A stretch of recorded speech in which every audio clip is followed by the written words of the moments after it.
आप देख रहे हैं रेपुटेशन मीडिया। मैं हूं आपका दोस्त राकेश पवार। दोस्तों, रेपुटेशन मीडिया के प्रोग्राम खास शख्सियत में आपका स्वागत है।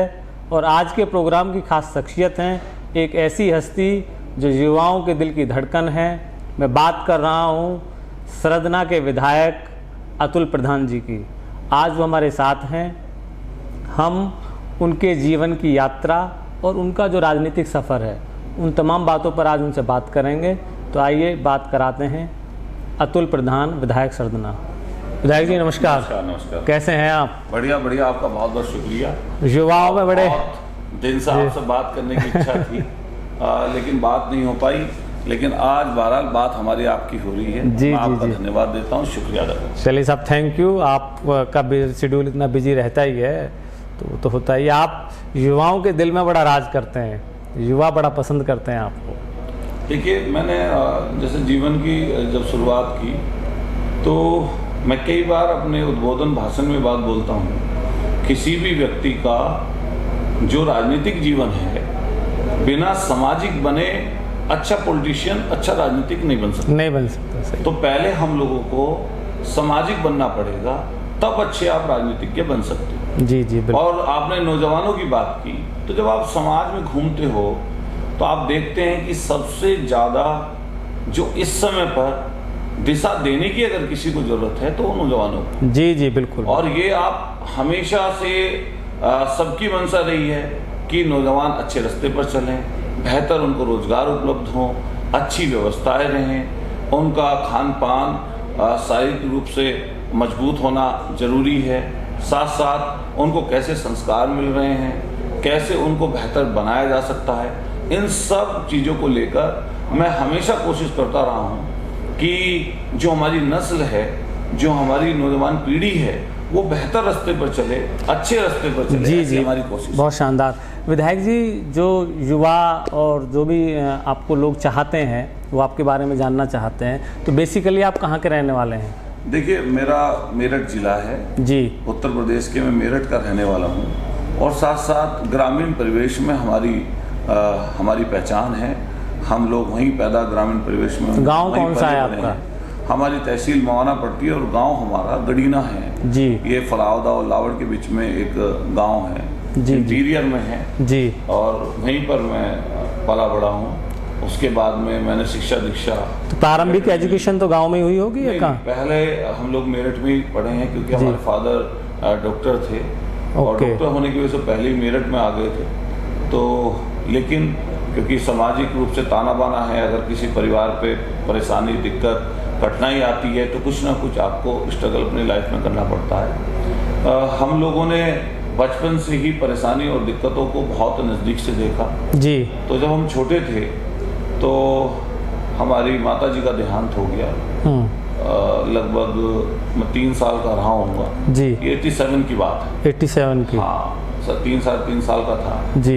एक मेरे घर में हमारी एक बड़ी बहन है, एक छोटी बहन है और मैं हूँ। अच्छा, आप 3 भाई बहन हैं? 3 भाई बहन है जी। उसके बाद में जैसे जीवन आगे बढ़ा, बहुत परेशानी कठिनाइयों से। तो मदर कैसे, मतलब बीमार थी क्या हुआ? दरअसल क्या हुआ, हमारे फादर को कुछ लोगों ने मारने आए थे।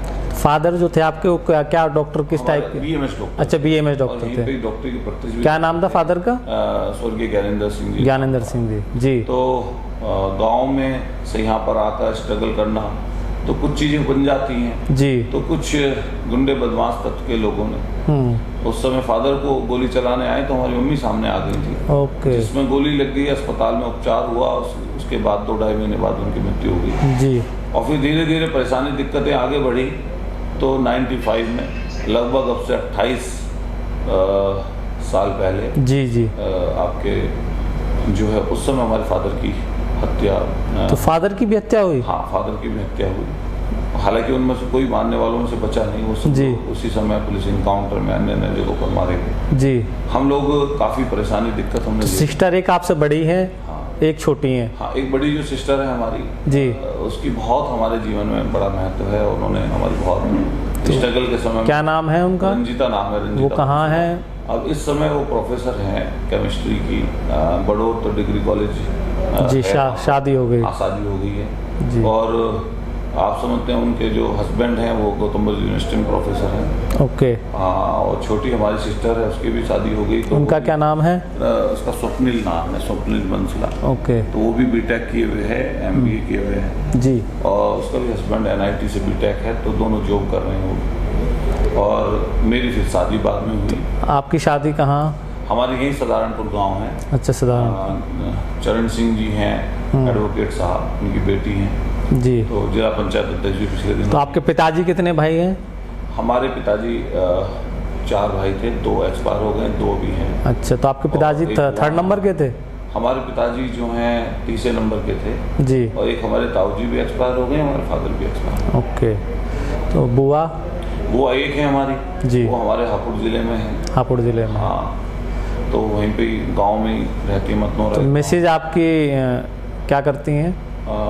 हाउस वाइफ है, बच्चों को पालना, लेकिन क्षेत्र में भी सामाजिक रूप से जुड़े रहना। जी। जिला पंचायत अध्यक्ष भी 2015 में बनी और लगातार क्षेत्र में सक्रिय हैं और सामाजिक जीवन में समझिए कि उन्होंने भी हमारा बहुत साथ दिया। जी जी जी जी। जिला पंचायत का बड़ा पद होता है जिले में, जनपद में और मेरठ जैसी कमिश्नरी में, तो वो आपसे पहले मतलब उनको जिला अध्यक्ष उसको बना दिया था? देखिए, दरअसल ऐसा समय की बात रहती है। हम लोग पॉलिटिकल जीवन में तो छात्र राजनीति से आ गए थे, छात्र जीवन से ही हम लोग राजनीति से जुड़ गए, लेकिन पहले कोई ऐसी मंशा नहीं थी, ना कोई इस तरह का उस समय का ये था कि पहली लड़ाई तो यही थी कि भाई जिंदा कैसे रहा जाए जी, और अपने खान पीन की व्यवस्था कैसे, तो आपकी जो जीवन कैसे निकाला विधायक जी, जब बचपन में आपके 95 में आपके फादर एक्सपायर हो गए, तो आपकी या 10 साल एज रही होगी? हाँ, मैं 11 साल के 11 साल का। तो फिर फैमिली के लोगों ने आपको सपोर्ट किया या कैसे?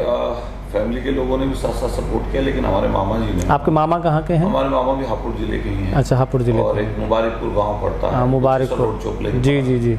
वहाँ जब हमारे जिस दिन फादर एक्सपायर हुए, मैं तो उनकी अंतिम संस्कार में भी शामिल नहीं हो पाया। अच्छा। और मुझे अपने मामा हमारे अपने वहीं पर लेकर चले गए थे जी, मुबारकपुर गाँव।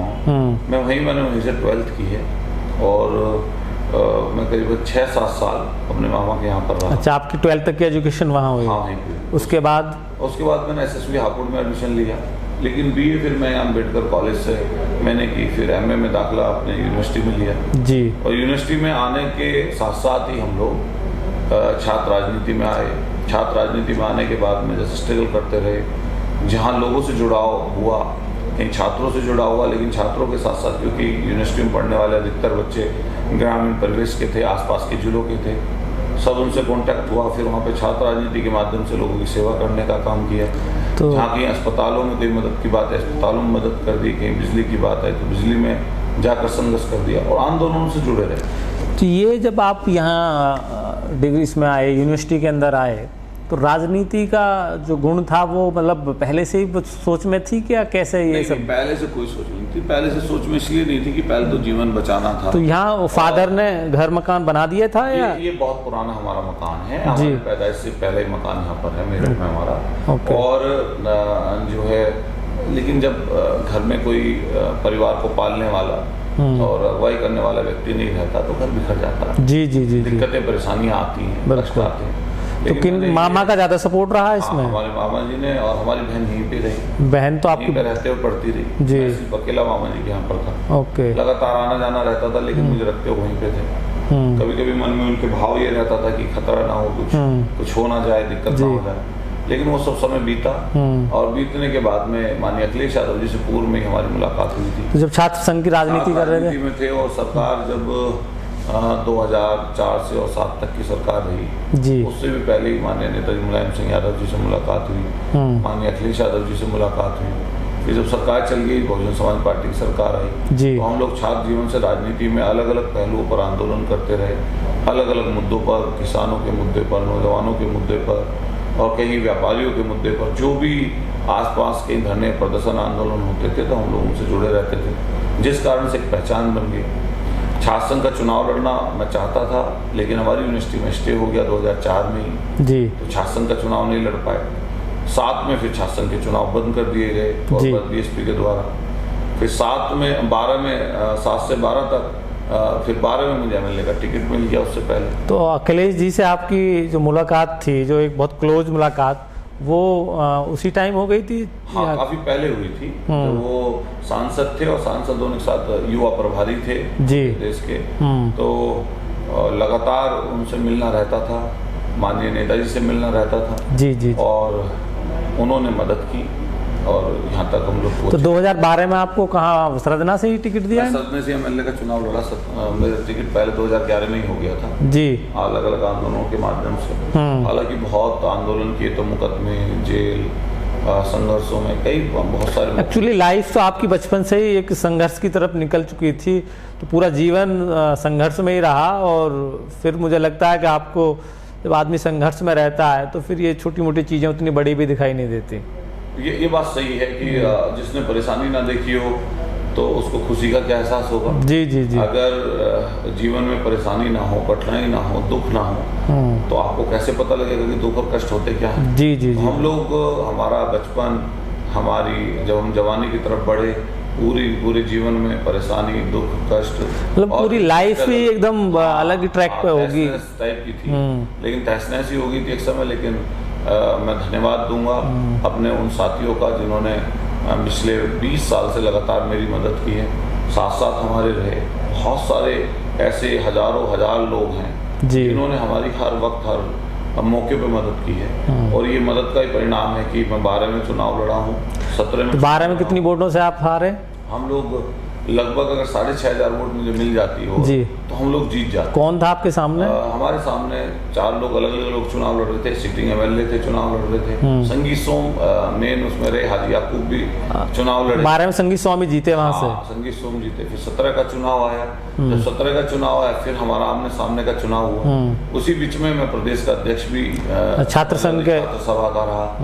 जब बसपा सपा गवर्नमेंट रही 2016 वाली, उसमें काफी मुझे घूमने का पूरे प्रदेश में मौका मिला, अलग अलग जगह जाने पर काम करने का मौका मिला। आपकी मिसेज को उसी उसमें गवर्नमेंट में? हाँ, 2015 में फिर वो जिला पंचायत सदस्य। क्या नाम है उनका?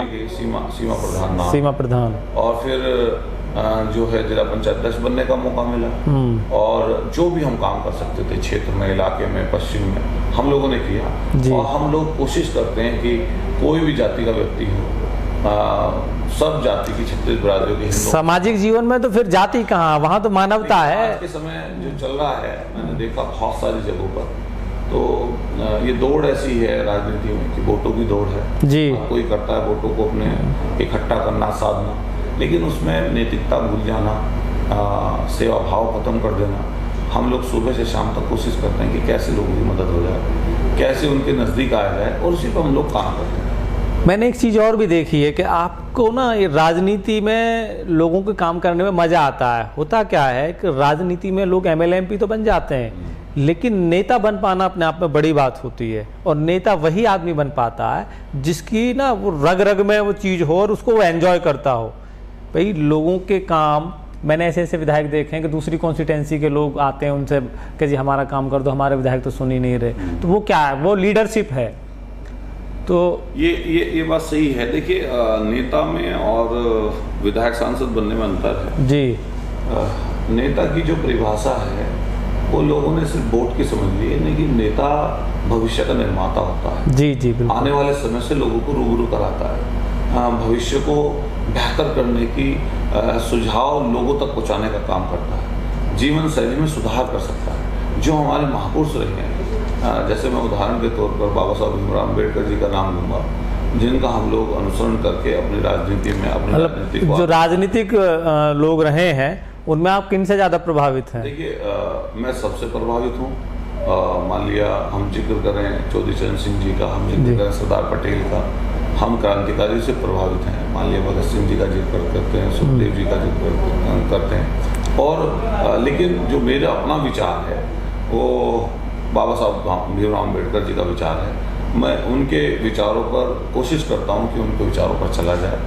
देखिए, अपना अपनी विचारधारा है। बिल्कुल। तो मैं अपने विचार को ये सोचता हूँ कि बाबा साहब ने जो बात की हम उस पर काम करें, और देश भी अगर उस पर काम करे तो बहुत अच्छा है। बाबा साहब तो आज से 80-90 साल पहले इतनी बड़ी बात कह गए कि हमारे लोग आज तक भी इस चीज़ को नहीं समझ रहे हैं कि शिक्षा वो शेरनी का दूध है कि जो जितना पिएगा उतना ही दहाड़ेगा। मतलब इतनी बड़ी बात वो कह गए। ये कई बार हमारे समाज के लोग नहीं समझते। मैं भी ग्वालियर गया, पानीपत गया, अभी मुझे ग्वालियर वाला भाषण मैंने सुना था आपका। 2 दिन मुझे राजस्थान रहने का मौका मिला।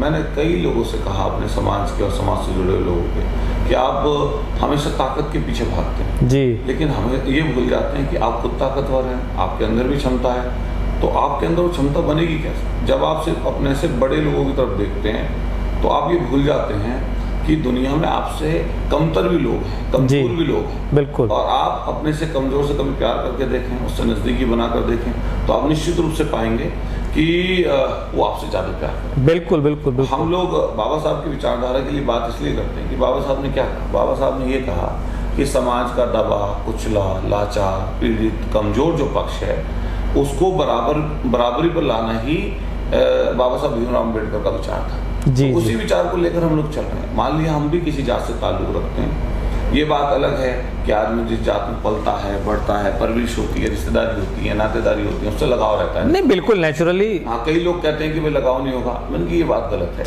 देखिए, लगाव उससे होना लाजमी है। विधायक जी, मैं ये बोलता हूँ कि जब आप जिस परिवार में पैदा होते हैं उसकी रेस्पॉन्सिबिलिटी आपके पास पहले होती है, फिर आप जिस समाज में पैदा होते हैं उसकी रेस्पॉन्सिबिलिटी आपके पास पहले होती है। जनरली लोग कहते हैं कि जी आप तो जाति की बात करते हो। भाई मेरा क्या मानना ये है कि जिस आदमी जिस जाति में पैदा हुआ है उसकी रेस्पॉन्सिबिलिटी पहले है। और हम तो ये कहते हैं कि हर समाज में ऐसे लोग हैं, अपनी अपनी जाति संभाल लेना सब लोग, दिक्कत क्या है? नहीं, मेरा इसमें और कहना है कि आपकी स्थितियां अलग अलग हैं, जुदा जुदा हैं। जैसे मान लिया आप बचपन में हैं तो आपके बड़े आपकी परवरिश करते हैं। जब आप बड़े होते हैं तो आपकी जिम्मेदारियां बढ़ती हैं। जब जिम्मेदारियां बढ़ती हैं और आप अंदर बाहर समाज में घूमते हैं तो आप एक से अन्य लोगों के संपर्क में आते हैं जी। और तब आपका लोगों से और से भी काम पड़ता है और लोगों से भी सीख मिलती है, बेहतरी का काम जो आप कर सकते हैं। तो आप जब आपकी उम्र ढलती है तब आपके बच्चे आपकी सेवा करते हैं। जी जी जी, संस्कारों के हिसाब से। बिल्कुल बिल्कुल। तो जैसे हमारा काम है, हमारा काम ये है कि हम लोग अपने समाज को जहाँ बेहतर बनाएं, वहीं साथ साथ जो हमने सीखा जाना उसे दूसरी जातियों से जोड़ने का काम करें। जो लोग जातियों को जोड़ेंगे वो ताकतवर होंगे। और मैंने हमेशा कही ये बात कि जब एक स्तर से इंसान ऊपर की तरफ बढ़ता है तब उसकी जिम्मेदारी बढ़ती है, तो उसका बहुत सारे लोगों से ताल्लुक होता है, तो हमारी जिम्मेदारियां बढ़ती हैं। मैंने हमेशा ये काम किया 5 साल कि मैंने जातियों को जोड़ा है। विधायक जी, जो आप ये बात कह रहे हैं, मैं थोड़ा सा मैं इसमें बीच में रोकना चाह रहा हूँ। ये जो आप कह रहे हैं ना, ये बात यही बात है कि आदमी का दायरा है। एक तो परिवार की पूर्ति नहीं कर पाता, एक समाज की कर लेता, एक पूरे देश। ये तो आपकी अपनी कैपेबिलिटी है कि आप किस लेवल पर समाज का भला कर सकते हैं। भाई एक आदमी अपने समाज का करता, एक आदमी सर्व समाज का करता, एक देश का, एक विश्व लेवल पर पहुंच जाता। तो ये तो हमारा और आपका दायरा है कि हम किस दायरे में आके काम कर रहे हैं। मैं आपका धन्यवाद करूंगा। आप दूर से चल के आए, काफी दिन से मेरी आपकी बात जी, जी, जी। थी, लेकिन हम लोग बात नहीं कर पा रहे थे। मैं बस समाज में जो आपके माध्यम से मैसेज जो देना चाहता हूँ कि हमें आस्था और अंधविश्वास में अंतर करना चाहिए। जी जी। आस्था आपकी अपने परिवार में किसी से हो सकती है, आपसे अपने बड़े में हो सकती है, छोटे में हो सकती है, गुरु में हो सकती है, ऐसे ईश्वर में भी आस्था ही है। जी जी जी। लेकिन अंधविश्वास से दूर रहना चाहिए। बिल्कुल बिल्कुल। आज के समय में हमारा भी समाज और अन्य समाजों में मैंने देखा दिखावा ज्यादा है। जी बिल्कुल। आडंबर है, झूठ की तरफ भी जल्दी हम लोग कोशिश करते हैं। मैं अपने नौजवान साथियों से आपके माध्यम से कहना चाहता हूँ कि हम जहाँ कोशिश करें कि आस्था के साथ साथ हम लोग अंधविश्वास से दूर रहें। बिल्कुल कोशिश करें। मैं मध्य प्रदेश में गया, एक महाराज थे वहाँ पर, जबकि आजकल संतों का टीवी पर आपके माध्यम से अलग अलग रूप देखने के लिए मिलता है, गलत भी रूप देखने के लिए मिलता है, लेकिन वो संत है ही नहीं, मैं तो ये समझता हूँ। तो वहाँ पर एक महाराज है, हरिगिरी महाराज जी। उन्होंने पूरा जीवन नशे को लोगों से दूर करने के लिए लगा दिया जी। और मैंने देखा अपने समाज से और अन्य जाति के लोग भी उनसे जुड़े हुए हैं और पूरे जीवन में यही कहते हैं कि नशे से दूर रहो, आडंबर से दूर रहो, दिखावे से दूर रहो, अपनी असलियत में रहो। मैं भी ये मैसेज आपके माध्यम से देना चाहता हूँ समाज के लोगों को। बिल्कुल बिल्कुल, बहुत शानदार कि आप नशे से दूर रहें। संस्कारवान कई बार आपको संस्कार आपके बड़े देते हैं, लेकिन कभी कभी आपके काम किए गए तरीके से भी आपको संस्कार मिलते जाते हैं। बिल्कुल बिल्कुल। आप जब घूमते हैं तो आपको चीजें पता लगती हैं, तो आप बेहतर बनते हैं। जी जी। तो घूमें, मेहनत करें, कोशिश करें कि किसी भी सूरत में इस कंपटीशन के दौर में हम लोग वहाँ फिट हों जिससे हमारा परिवार, आने वाली नस्लें, हम लोग एक उदाहरण पेश कर पाए। अभी राष्ट्रमंडल के खेल आपने देखे जी, हमारे कई लोग जातियों से अपनी तुलना करते हैं, हमारे समाज के लोग। बिल्कुल। मैं तो उनसे कहना चाहता हूँ, आप उनसे सीख भी तो लें। जी बिल्कुल सीख लें, किस तरह का उनका स्ट्रगल है, जी जी, किस तरह के उनकी रूपरेखा है, कैसे उनके पिताजी ने या बड़ों ने जो काम किया, आप लोग उससे क्यों नहीं जुड़ते? बिल्कुल। और लोकतंत्र में जब सवाल होने बंद हो जाएंगे तो ये लोकतंत्र समाप्त हो जाएगा। बिल्कुल श्योर। मैं अपने तमाम लोगों से कहूंगा कि जहाँ पे संघर्ष का मौका है, संघर्ष करिए, इकट्ठा होइए, एकजुट करिए और जातियों को जोड़ने का काम करिए। बिल्कुल बिल्कुल श्योर श्योर। अच्छा, मैं एक चीज़ और पूछना चाह रहा हूँ कि आप सपा से विधायक हैं, सपा और लोकदल का पैक्ट से, आपको तीसरी बार लगातार टिकट देने के बाद आपकी जीत हुई ना, तो पार्टी का एक बड़ा विश्वास आपके ऊपर के 3 बार आपको रेगुलर टिकट। देखिए, हमेशा ये हमें जानना पड़ेगा, जब टिकटों का वितरण होता है, हालांकि टिकटों का वितरण कोशिश की जाती है अच्छे लोगों को, लेकिन कई बार गलत भी हो जाता है जी। बड़ा स्टेट है। मैं समझता हूँ कि जिस व्यक्ति ने अपने क्षेत्र में मेहनत कर रखी हो, ग्राउंड पर मेहनत कर रखी हो, चाहे वो कोई भी व्यक्ति हो, उसको पार्टी के साथ साथ अन्य बहुत सारे उसके समर्थन लोकल लेवल पे, अगर उसका व्यवहार अच्छा है, विधानसभा में आप मेहनत करते हैं तो बिल्कुल, हाँ, तो उससे दूसरे लोग भी आपके साथ जुड़ते जाते हैं। मैंने जौनसी में सीट पर जीता हूँ, कभी समाजवादी पार्टी इससे पहले नहीं जीती जी। ये बात अलग है कि हम लोगों ने स्ट्रगल किया, समाजवादी पार्टी के बैनर के ऊपर किया है, और मैं कई मौकों पर जाता हूँ तो ये बात बोलता भी हूँ कि माननीय अखिलेश यादव जी ने हमारी मदद की, लेकिन अभी हम लोगों को मिलकर और काम ज़्यादा करना पड़ेगा। पार्टी का स्ट्रगल का समय है, तो हम लोगों को और ज़्यादा बेहतर करना पड़ेगा, तभी पार्टी और आगे बढ़ पाएगी। कितने गांव हैं आपकी विधानसभा में? लगभग 140 के लगभग। सभी में आप जा चुके होंगे? पता नहीं कितनी बार जाते हैं। जी जी। वो तो सैकड़ों बार एक गांव में, गलियों में, मोहल्लों में 3 साल के बच्चे से लेकर जो उम्र के आखिरी पड़ाव तक के लोग हैं, सब हमसे परिचित हैं, हर जात के लोग परिचित हैं। कई बार लोग वोट नहीं देते, लेकिन मैं ईश्वर से और बाबा साहब की कृपा से ये बात कहना चाहता हूँ इस मौके पर कि चाहे किसी ने वोट हमें दियो ना दियो, लेकिन कम से कम हमने सम्मान पाया। सम्मान पाया, बड़ी चीज़। और एक चीज़ मैंने और देखी कि जो वहाँ से विधायक आपके रहे हैं, मैंने उनका एक स्पीच सुना था कि भाई मैं 20-25 साल जो है इस विधानसभा से जाने वाला नहीं हूँ। कई बार ओवर कॉन्फिडेंस आदमी को बड़ा गड़बड़ कर देता है। जिस चीज पर आपका बस ना हो, उस चीज पर आप दावा कैसे ठोक सकते हैं? मैं वही बोल रहा हूँ। जैसे आप अपनी सांसों पर आपका बस नहीं है। जी जी जी। ये कब रुक जाएंगी, कब एक अंदर रहेगी, एक बाहर रह जाएगी, ये ईश्वर के अधीन कुछ चीजें हैं। देखिए, मैं ईश्वर को मानता हूँ, मैं नास्तिक नहीं हूँ, आस्तिक हूँ, लेकिन जैसा आजकल आडंबर चलता है, मैं इस तरह के ईश्वर को नहीं मानता। जी बिल्कुल। ईश्वर पूरे ब्रह्मांड में है, हमारे रग रग में है, हम लोग उसको अदृश्य रूप से क्या नाम महसूस करते हैं, अलग अलग विषयों में हम लोग ईश्वर को मानते हैं। लेकिन ये जो लोग हैं ये ईश्वर को भी नहीं मानते। अच्छा बताओ, जो व्यक्ति कह रहा है कि 25 साल अगले की कोई अपनी बात बोला था, उसका घमंड देखिए कितना बड़ा होगा। बिल्कुल बिल्कुल। मैं वही, जनता ने, सदने की जनता ने, और मैं सोचता हूँ पूरे यहाँ पर वेस्ट यूपी और आसपास के स्टेट के लोगों ने भी ये अब की बार मन बना रखा था कि अतुल प्रधान को इस बार इस तानाशाही और जो ये लोग घमंड की बात करने वाले, उनका घमंड तोड़ेंगे। ये आपकी 10 साल की मेहनत भी थी कि आप रेगुलर विधानसभा के अंदर, वो मैंने ये बात की कि जब व्यक्ति पर ओहदा और पद आ जाए तो उसको और पोलाइट हो जाना चाहिए। जी बिल्कुल बिल्कुल। मैं कोशिश कर रहा हूँ कि मेरी वजह से किसी को दुख ना पहुंचे, कष्ट ना पहुंचे, और मैंने अपने क्षेत्र में और सब जगह लोगों का, किसी ने वोट मुझे दिया नहीं दिया, अब इसको पीछे छोड़ दीजिए। देखिए, वोट ये चुनाव पे खत्म हो गई चीज। बिल्कुल बिल्कुल। अब हमारे अंदर, मैं ईमानदारी से आपको बता रहा हूँ, मेरे अंदर किसी के प्रति ना कोई नफरत है। जो हमारे सामने वाले प्रत्याशी भी हैं, जब कुछ उल्टी सीधी बात कुछ बोल देते हैं तो उसका जवाब मैं दे देता हूँ, नहीं तो हमारी उनके प्रति भी ना कोई नफरत है, ना कोई द्वेष है, और ना हमारी कोई इस तरह की लड़ाई है। हम लोग जो वो गलत बोलते हैं उसका जवाब दे देते हैं। कई बार जवाब इसलिए दे देते हैं कि कई बार जो व्यक्ति सामने से गलत बोल रहा है तो लोगों तक गलत मैसेज ना जाए, उसका काउंटर करना होता है, सही चीज बोलनी होती है। बिल्कुल। ये उन्होंने भी, आपने देखा होगा, उन्होंने अभी भाषण दिया, कहा कि मैं यहाँ से लेकर थाने तक सर्दनी के अंदर भाषण देते 15 अगस्त के दिन, तो थाने तक पीटता हुआ लेके जाऊंगा। मैंने कि भाई हम किसी को नहीं पीटेंगे भाई, सही बात है। पीटने काम यही कर लें। कह रहे मैं हार कर 100 के बराबर हूँ। हमने कहा हम जीत कर 1 ही के बराबर है, सही बात हम है। 1 हैं। तो भाई वो आपके पास ताकत अलग तरह की होगी, क्योंकि भाई ऐसे लोग बात ईश्वर की करते हैं, भगवान की करते हैं, जैसे भगवान राम की बात करते हैं। लेकिन मैं पूछना चाहता हूँ कि सांसों पर आपका काबू है नहीं, तो आप अगले 25 साल की किस दावे के साथ बात कर रहे हो? परिस्थिति हमारे हाथ में है ही नहीं। मैं एक चीज़ और पूछना चाह रहा था आपसे कि विधायक जी, आपका जो सरदना विधानसभा है अभी 6 महीने के करीब शायद आपको हुए हैं, तो अभी क्या रोड मैप है आपका, क्या प्लान है? क्योंकि अभी 4.5 साल आपके पास पड़े हैं। रोड मैप सबसे पहले ये है कि सरदना क्षेत्र की जनता खुशहाल हो जी, उनका हमारे ऊपर एहसान है और उनकी हमारे ऊपर उधारी है जी। उधारी इसलिए मैं कहता हूँ, लोकतंत्र में जब आप वोटों से चुनकर आते हो तो आप जनता के कर्जदार जी, बिल्कुल आपकी जिम्मेदारी है लोग। हम कोशिश कर रहे हैं कि सरदने के लोगों को कैसे बेहतर बनाया जाए, लेकिन इस समय जो सरकार में चल रहा है वो बोलने की बात अलग है, जमीन की बात अलग है।